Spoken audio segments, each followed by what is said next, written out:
Welcome to the Rolex 24 Hours. I'm your host, John Conley, along with Jeffrey Conley, my brother, who will be giving some insight as well.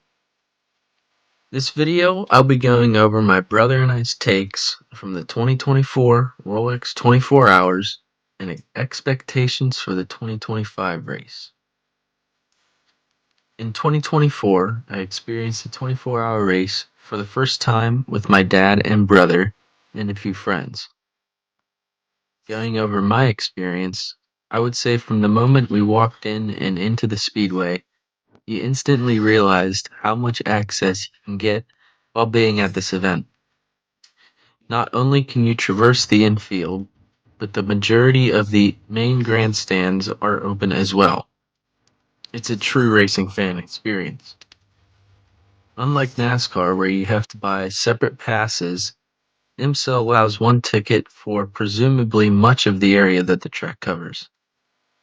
Daytona in itself is really big, so there are plenty of spots I want to sit at more this year. How about you, Jeff? Yeah, like that. The access that they give is just unparalleled to any other uh, event for any kind of sport or racing series that is out there. The access is just unmatched. You can go into the garage, you can walk right around, or pretty much around the infield. You can go anywhere at the stands. The access is just unbelievable, and just when you first walk in, especially at Daytona, it just takes your breath away. So that the facilities itself are just top notch. Yeah, that's like how I feel. When you first see the place and everything.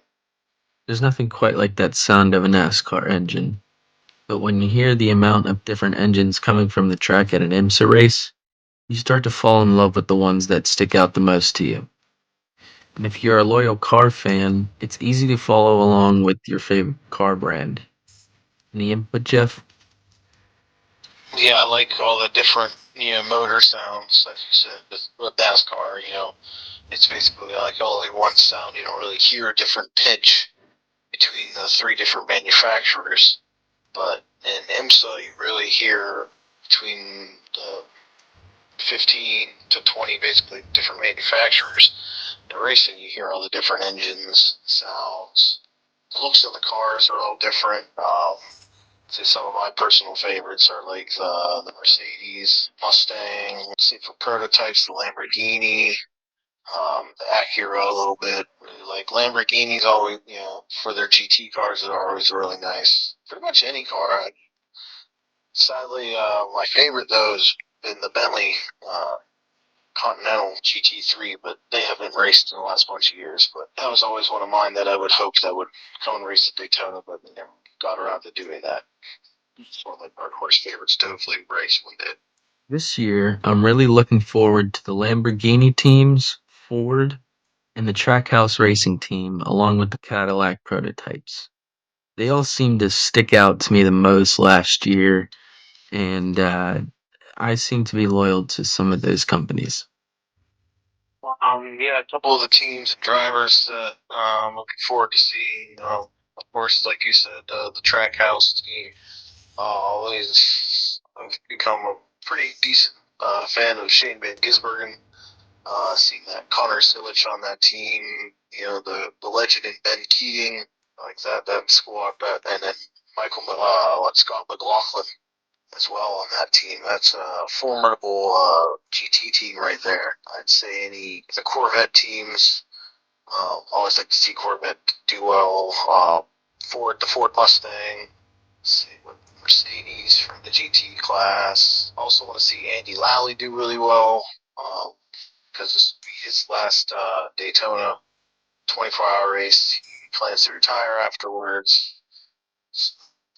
Watched him over the years. I'll watch old replays of 24-hour races that, the few years he spent in NASCAR, seeing him at that Charlotte Motor Speedway for certain races over the years as well. So any other teams that I'd probably be rooting for, Wayne Taylor, or so then probably the Lamborghini as well, prototype class, the GTP. Switching up gears to some of the racing side, last year saw a controversial ending, with the race being considered over due to an officiating error just a few minutes before 24 hours. IMSA later stated the next day that it was a fault in their error, with them displaying the white flag. This seemed to upset the fans and wasn't a true 24-hour race by some standards.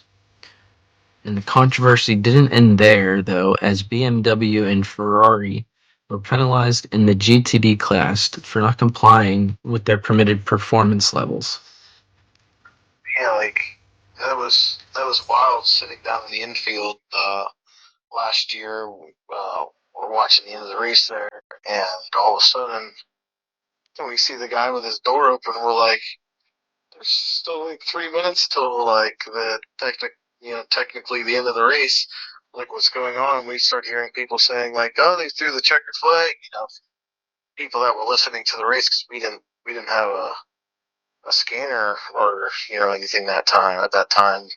I don't think either of us were listening, but just hearing from people all around us, just saying that the race was over.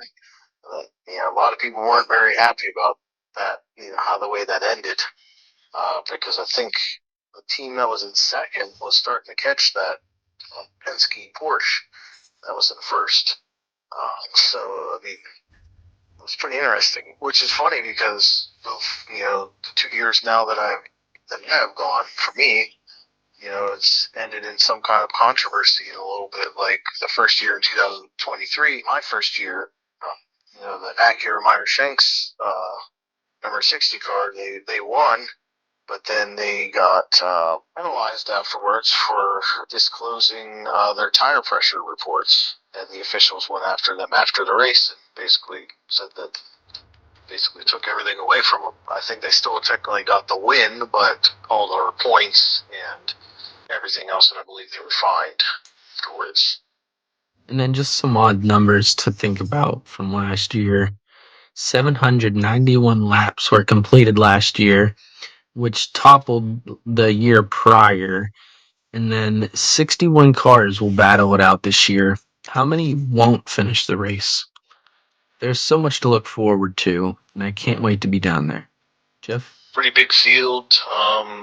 It's hard to say how many cars might not finish. Say like what, maybe a dozen cars might not finish. I mean, cars have gotten so more reliable than they have been in the past. Just going back and just always kind of getting yourself in the mood for the 24 hours. I know for myself, I go back and watch a lot of races.